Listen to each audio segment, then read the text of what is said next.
Magandang umaga sa inyong lahat. So dito na naman po tayo.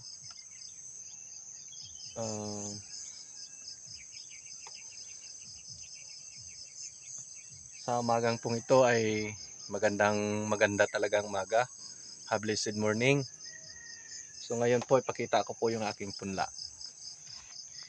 Ito po ay 6 days mula nung pinunla ako nung Monday. So ngayon Saturday, August 2, no? So 6 days na po. Pero bago ang lahat, shout out muna kay Sir Bonnie Anton Comoda, ang pinakapugi. Pag may sombrero, lalo na may sombrero, napakapugi. At saka shout out kay Sir Vincent Sorsano. So, nakasama ko kahapon dito sa aking area. So salamat, no, sa kunting sharing naming dalawa, no, pintuan. At saka kay Sir Bonnie. At salamat kay Sir Bonnie, no, nakalibre ako hanggang uwi, wala akong pamasahe. Wala talaga eh. Thank you, sir. At saka shout out sa East Company, yun, napakaganda ng kanilang ng aking nabili na bini. Talagang napakaganda, the best. Yan po, 6 days old na ipinunla. Ito na po yung mukha. So titingnan po natin by Monday kung pwede na. Kung pwede na nating i-transplant sa ating area. Ayan po yung ating area. So 6 days po old lang po. So i-share ko po sa inyo kunting kaalaman. Yung sa mga baguhan lang. Iwala ko, hindi naman interesado yung mga expert. So yung mga baguhan lang sa pagpunla. So share ko lang po sa inyo yung aking kaalaman. Nga dapat nating hindi pagkait sa ating mga kapwa kaparmer. So sa umagang ito, no? Shout out ulit po sa UPL company na pumunta dito nakarang araw. At saka sa Sagrix company.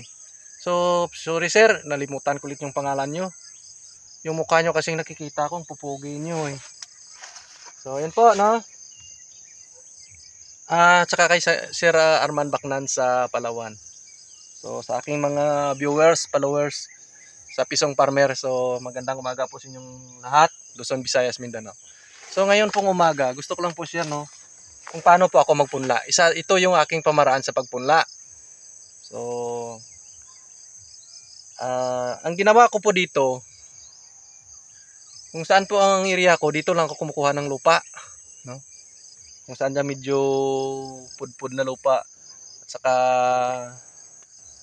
ginagamitan ko ng screen para pino, no? At saka minimix ko po yung ipa ng palay, no? Nagmimix pa ko ng ipa ng palay. Yun lang. Sunod, ang pagmimix ko po, yung titingnan ko po yung pwede ko na nabuhagag siya, na hindi siya pag matuyo hindi siya mabuo ng matigas, no? Buhagag pa rin siya, no? Ito po makikita po natin, ito po yung ginamit ko, yan lang po. So in-mix ko lang, at saka pagtapos nilagay ko dito sa seedling tree.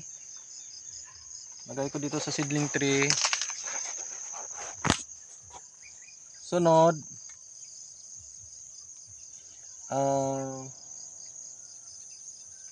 hindi ko po pinitpit, ano lang, hagod-hagod lang na lagyan ng laman ng lahat, no? Saka pinang dito, no? Wala nang ano pa. At saka pag akong magpunla, pahiga lang para kung nasa taas yung labasan, okay lang kasi nakahiga siya. Sarap talagang nakahiga, no? Para sa akin maganda yung nakahiga. At saka pinindit ko lang mga siguro ganito lang, no?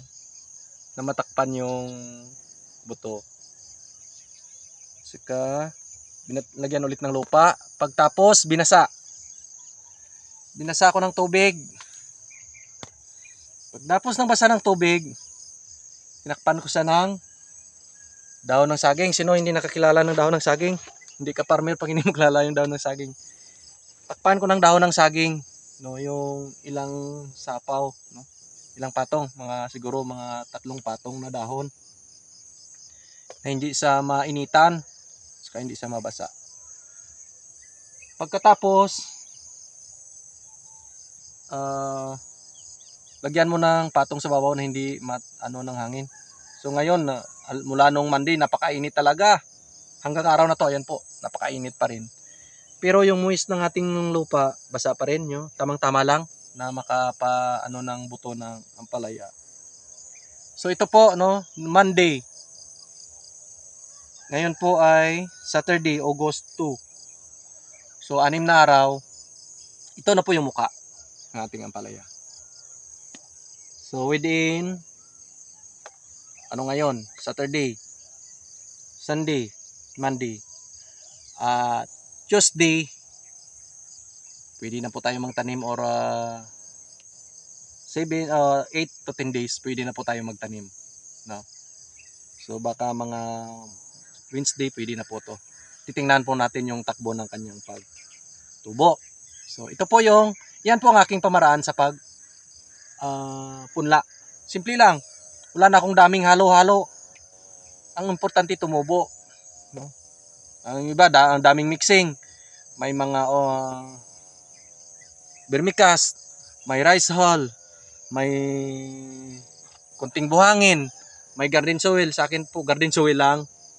Kung saan ako naka-area ko, doon lang ako kukuha, at saka ipanang palay. Ayos na, yan na po. Simple lang, wag na nating damihan pang mixing, baka mahilo pa tayo. Hindi natin ma-mix lahat, no? Daming mixing, daming tayong niisip. Yun lang, simple lang. Yan po yung mukha ng ating ampalaya. So, sana may natutunan po kayo sa aking pagpunla, no? Within 6 days, ito na po yung mukha. So, God bless po sa inyong lahat, no? God bless.